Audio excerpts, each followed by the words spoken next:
Good afternoon, everyone. Today I'll be presenting poor ovarian response and poor ovarian reserve. Basically, I'll be targeting more on poor ovarian response. So, by definition, it is the failure of development of sufficient number of mature follicles to proceed to oocyte retrieval following a suitably dosed ovarian stimulation regime. The absolute number of oocyte retrieval used as cutoff is variable, but it is usually between 3 to 5. In order to define the poor response in IVF, at least 2 of the following 3 features must be present: advanced maternal age or any other risk factors for POR, a previous poor ovarian response, and an abnormal ovarian reserve test.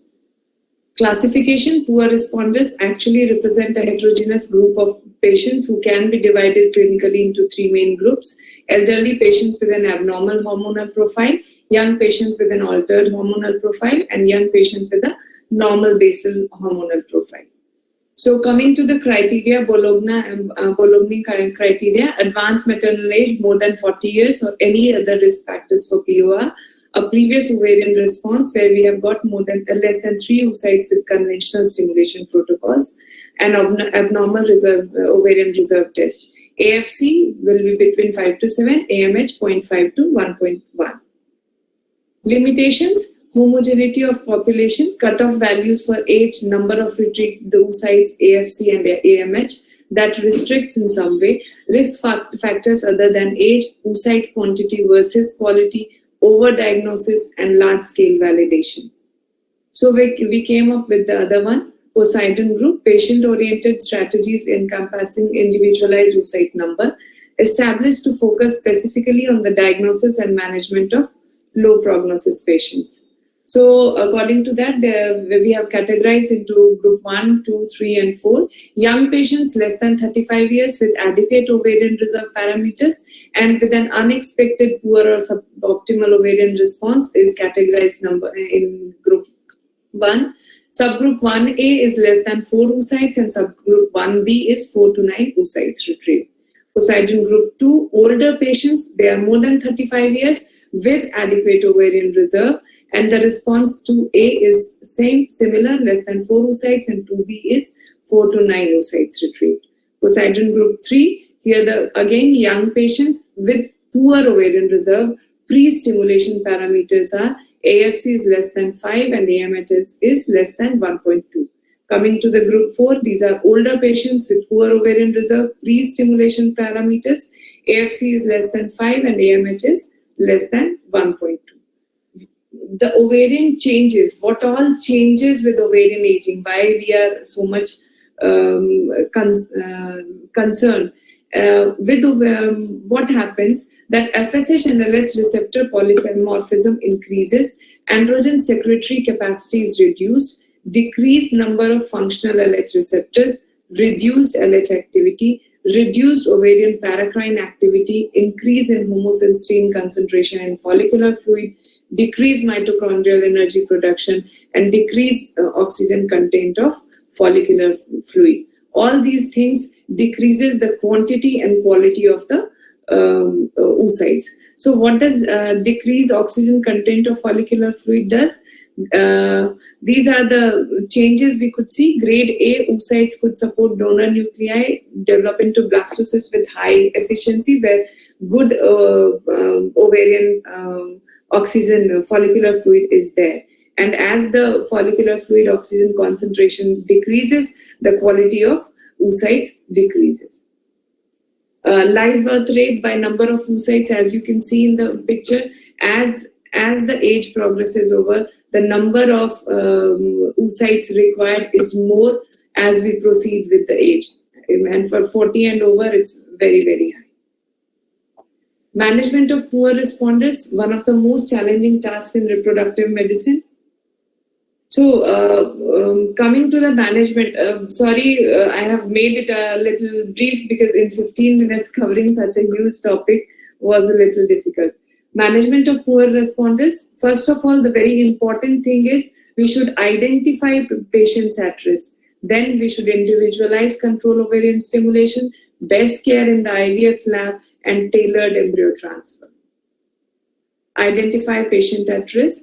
The risk factors for poor ovarian responses: elderly patients, high FSH, small ovaries, previous poor response, ovarian surgery, genetic defects, chemotherapy, radiotherapy, autoimmune disorders, single ovary, chronic smoking, unexplained infertility.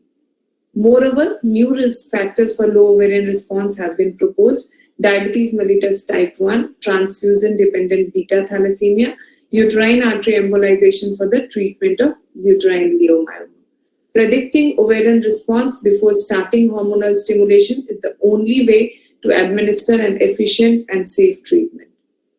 Predictors: what are the predictors? As I have already talked, age, biochemical parameters, basal FSH levels in the early follicular phase, serum AMH, morphological characters like antral follicle count and ovarian volume.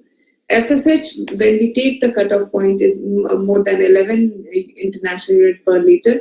Sensitivity is 10 to 30% and specificity is very high, 83 to 100%.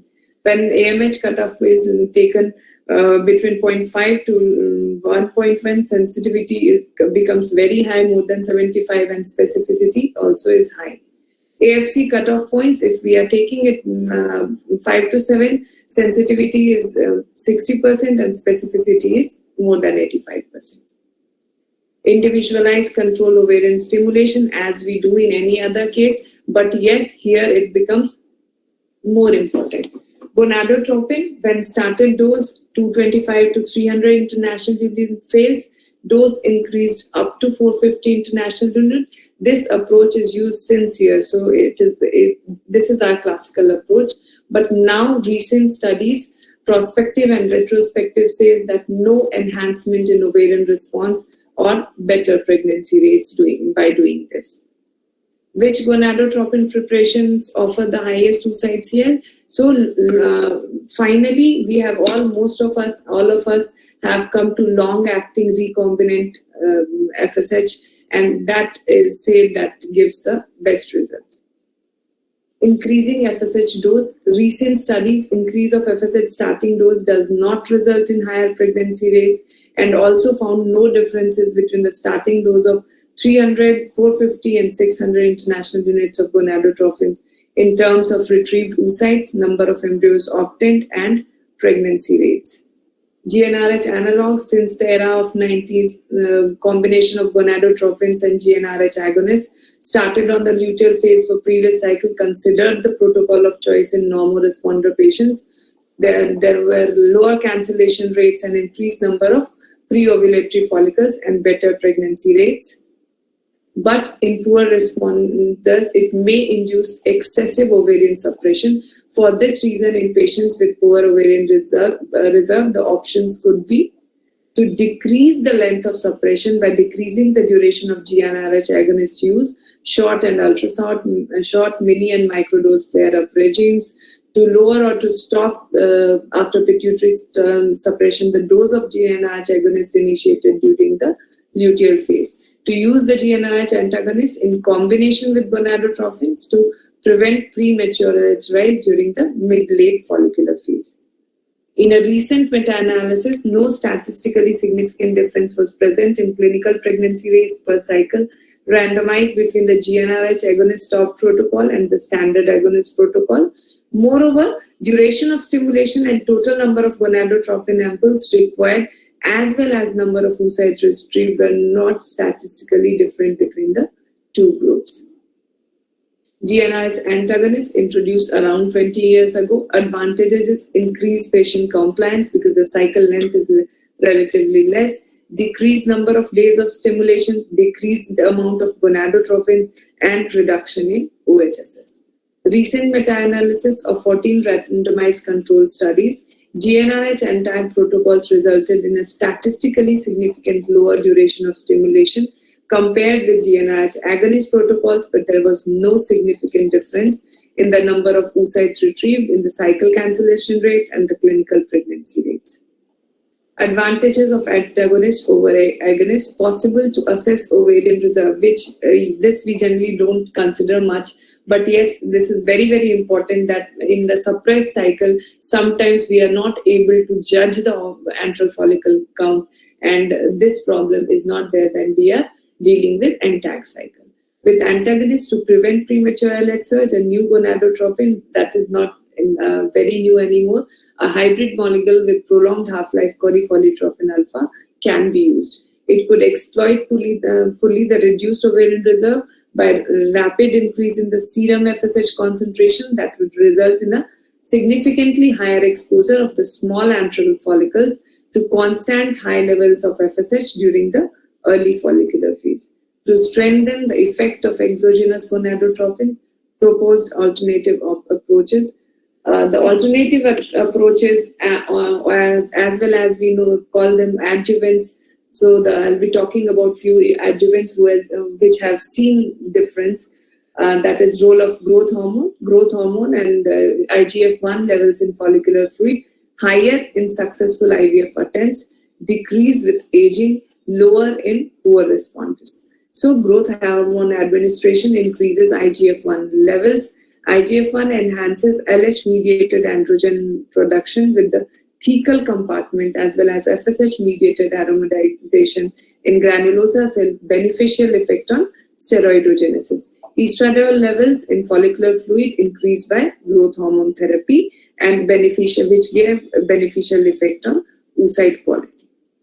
There are not very recent and robust data suggesting routine addition of growth hormone in ovarian stimulation protocols for poor responder. But now I'll be discussing one or two meta-analysis which has said that growth hormone giving regularly in the cycle has increased the response. Estradiol in luteal phase. Luteal estradiol priming could improve synchronization of the pool of follicles available to control ovarian stimulation. In a recent meta-analysis of 8 selected studies from 2027 initial research, the addition of estradiol in the luteal phase with or without the simultaneous use of GnRH antagonist decreases the risk of cycle cancellation and increases the chance of clinical pregnancy in poor responder patients. Recombinant LH in a very recent meta-analysis, 40 RCT, significantly more oocytes were retrieved and significantly higher clinical pregnancy rates were observed with RFSH plus RLH versus only RFSH treatment in poor responders, suggesting that there is a relative increase in clinical pregnancy rates in 30% in poor responders, and that the addition of RLH to RFSH may be beneficial for women with poor ovarian response. Rationale, what is the rationale behind LH supplementation? Action of LH at the follicular level in a dose-dependent manner increases androgen production. Androgen are then aromatized to estrogens and help restore the follicular milieu. Action of LH and the granulosa cell levels enhances responsiveness to FSH. LH also has a direct positive effect on final oocyte maturation. Androgens, these are produced by theca cells, critical role in adequate follicular steroidogenesis and early follicular and granulosa cell development. Increases FSH receptor expression in granulosa cells, amplifying the effect of FSH and thus potentially enhance responsiveness of ovaries to FSH. DHEA, a recent meta-analysis of 4 RCTs of adjuvants and androgens in poor responders patients showed a significantly higher ongoing pregnancy rate in the androgen supplementation group. This is the article showing that it has increased the live birth rate and DHEA has given better results. Testosterone, increased number of small preantral antral follicles and granulosa theca cell proliferation by androgen treatment in primates. PCOS like morphological functional changes by exposure to extra-ovarian androgens, congenital adrenal hyperplasia, androgen-producing tumors, transsexuals, basal T level related to number of large follicles on HCG day, and pregnancy outcome in poor responders. Upregulation of FSH receptor density by androgen, that also increased ovarian sensitivity to FSH. So this is the article supporting that testosterone therapy for women with poor ovarian response undergoing IVF, a meta-analysis. It has shown that adding testosterone therapy seems promising to improve the successful IVF in POR patients But as they always say, further RCTs with rigorous methodology and inclusion criteria are still mandatory. Aspirin, increased intraovarian vascularity, has been linked to improved delivery of gonadotropic hormones or other growth factors required for follicular genesis. On the other hand, impaired ovarian blood flow could contribute to poor ovarian response. Based on this rationale, by enhancing ovarian vascularization with vasoactive substances such as aspirin, the ovarian response could theoretically improve. The conclusion of a meta-analysis and systematic review was that clinical pregnancy rate per embryo transfer was not found to be different between patients who received low-dose aspirin and the control group. On the basis of updated evidence, a low dose of aspirin has no suboptimal positive effect on the likelihood of pregnancy, and it should not be routinely recommended for women undergoing IVF. Natural cycle IVF with or without minimal stimulation can be considered as an easy and cheap approach in the management of poor responders.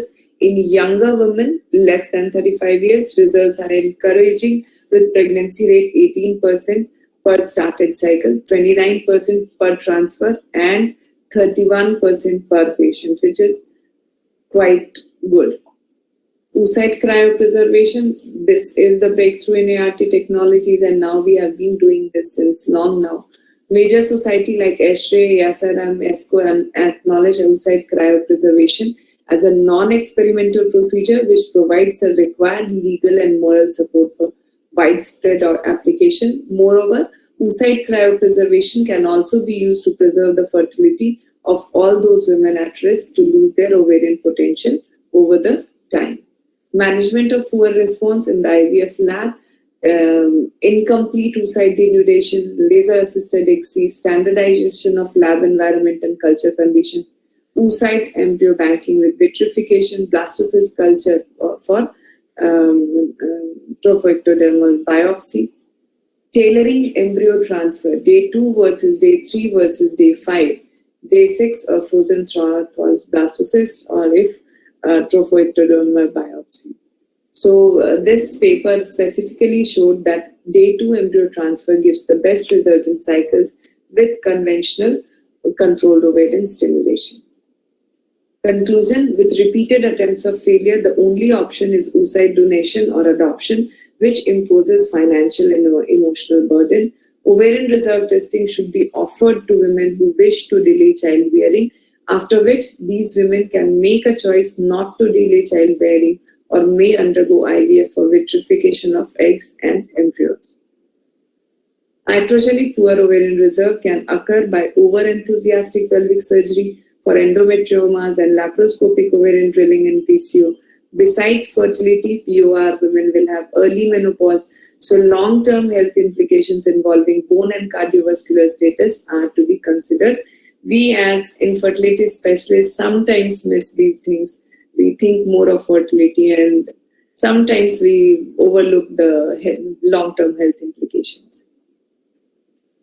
Summarizing this, retrospective studies comparing the efficacy of 4 different protocols, including GnRH agonist, long, short, and many flare, GnRH antagonist on pregnancy outcomes in pure responders, showed no significant difference in implantation, pregnancy, and overall cancellation rate between 4 groups. So no protocol is better than another, what they are trying to say. Presently, the commonly used protocol is gonadotropin or GnRH antagonist. Addition of RLH to ovarian stimulation protocol may benefit poor responders. Empirical use of adjuvant does not seem to have much role. We should not give all the adjuvants, whatever we know. So blanket therapy will not help. Social freezing is an alternative but does not ensure pregnancy and childbirth. Finally, the last resort remains oocyte donation and adoption. Thank you for your patient hearing.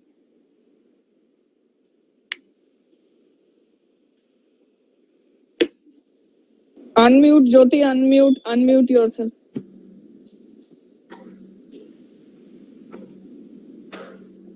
Stop sharing also. Yes.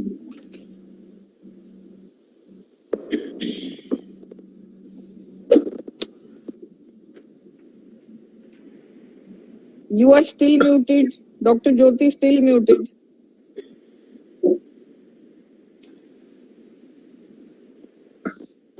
Nidhi, before the experts comment, I will like you. In DJ, if you're making a presentation, you're going to not leave it like this. You are going to share your own experience. What is your choice? Ma'am, my choice is generally we have been doing this long protocol we prefer, but as I shared that in long protocol when we see that the growth after starting the stimulation, if we feel that growth is a little slow or the number of follicles are not increasing properly, sometimes we decrease the agonist, and sometimes we even stop the agonist when we are doing it. But in patients, sometimes the patients they come with saying that previously long protocol was done or AACEP was done, but the outcome has not improved. Then in those cases we continue with antagonist, the normal antagonist.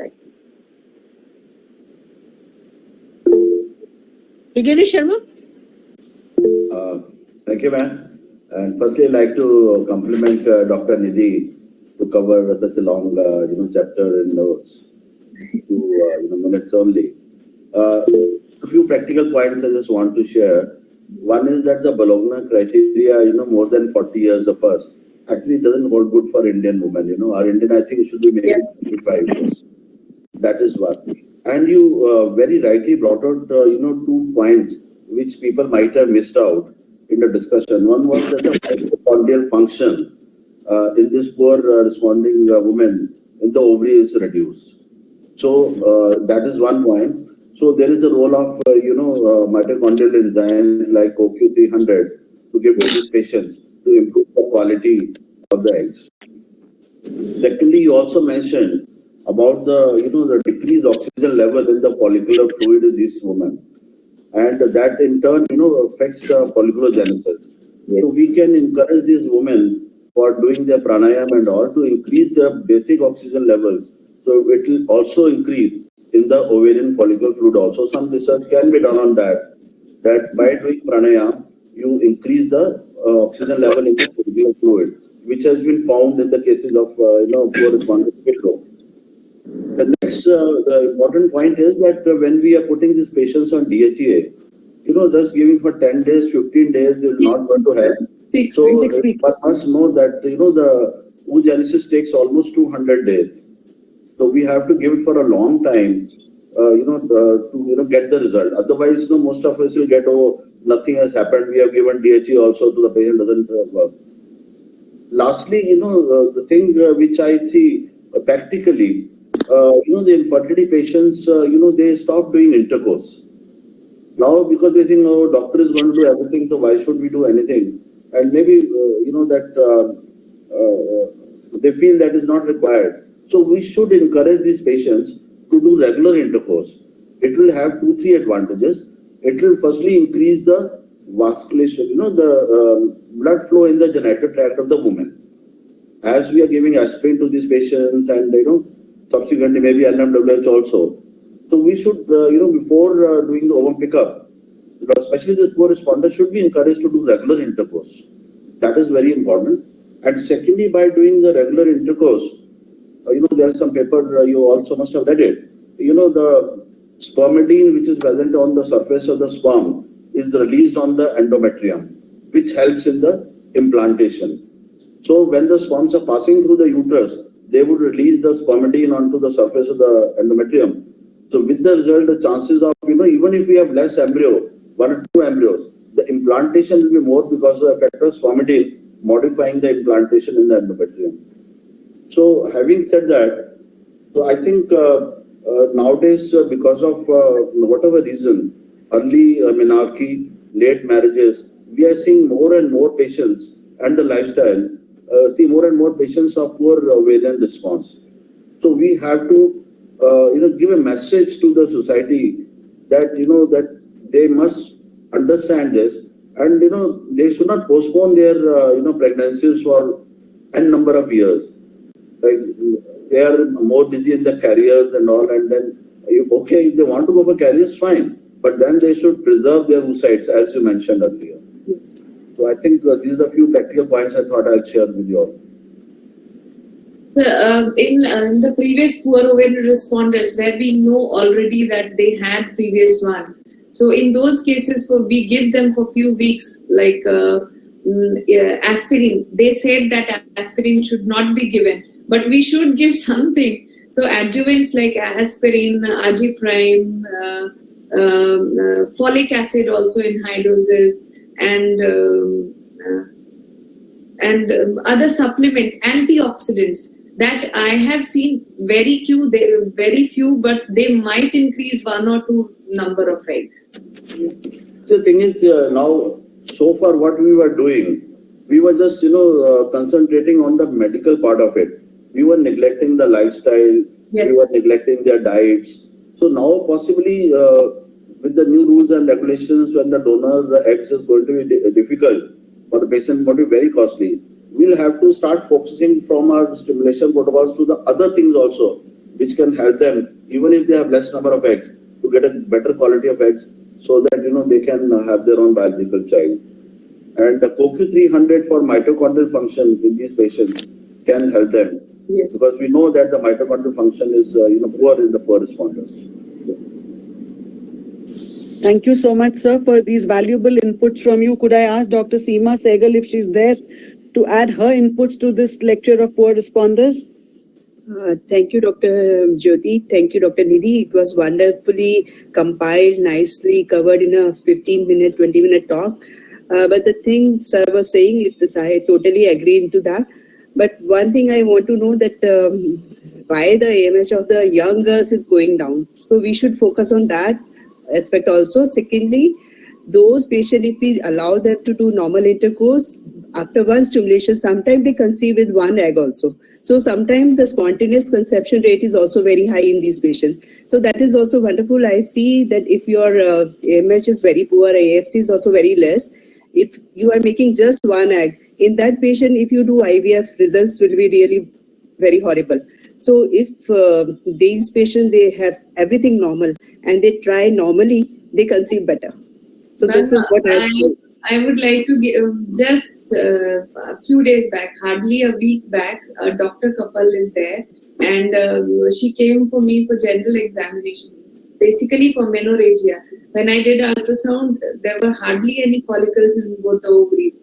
And I asked, it is very heartbreaking to tell them very first time that you don't have eggs, you do have very less number of eggs. So I counseled them that yes, there are very less number of eggs, and people might say you to go for oocyte donation. And I also would have asked if she would have come after meeting so many people. But I asked them to actually, if you want to make up mind for IVF and you need some time, then I want you to try 1 natural cycle. And she conceived for the rarest of the thing, she conceived in that natural cycle. Yes. I never had any hopes that she'll conceive, but she has conceived because I asked them to have intercourse. She was very good. She was having very good endometrium, and she made 1 follicle, and the estradiol levels were also very good. So I asked them to have intercourse, and for my surprise, they have conceived. Any comments from the other experts, Dr. Aruna Saxena, if she's there? I'm awed by Dr. Sehgal's comment and by Dr. Nidhi's comment. This usually does not happen. And that's the kind of advice to a patient who has a poor ovarian reserve that does you have. See, they always come only with one thing. Doctor, hame to natural kara do. Hame to natural kara do. Isme they were not trying natural. No. This is not the thing. I think, you represent a Nova IV and you have a different protocol of Spain. आप उसको share करो. अब ये वाली बात share करने की बात है, ठीक है? Ma'am, I told them that कि आपको वही करना होगा, but they wanted some time to prepare for IVF. They wanted कि मैं सोचूं तो वो पहली बार डॉक्टर के पास आपका एक example you're talking in a very scientific meeting when so many people are listening to you. This advice is not right. Actually, miracles do happen, but they don't happen every day. But you don't have to advocate. They don't happen every day. Yes. Or what I would add, ma'am, can I add a point here? Yes, please, ma'am. Nidhi, what I would say is that, it may have been one face-off case. Even we've had these kind of cases in our practice. But with poor responders, we can't advocate them. We have to tell them that, look, this is the thing. Chances of you conceiving naturally is less. Miracles do happen, but this will be my advice scientifically. Now with them, I would say that I would go for milder protocols than going for regular protocols. Because in them, if you stimulate higher, giving them higher dose, expensive recombinants, you will still get 1 or 2 eggs. Rather, you give a milder protocol, you get better quality endometrium because you have not gone supraphysiological levels of estradiol. I think my protocol would be a milder protocol with poor responders rather than giving them all the time heavy-duty protocol. One more thing I want to say, Dr. Jyoti, second stimulation is always a wider, because you are experienced with the first case.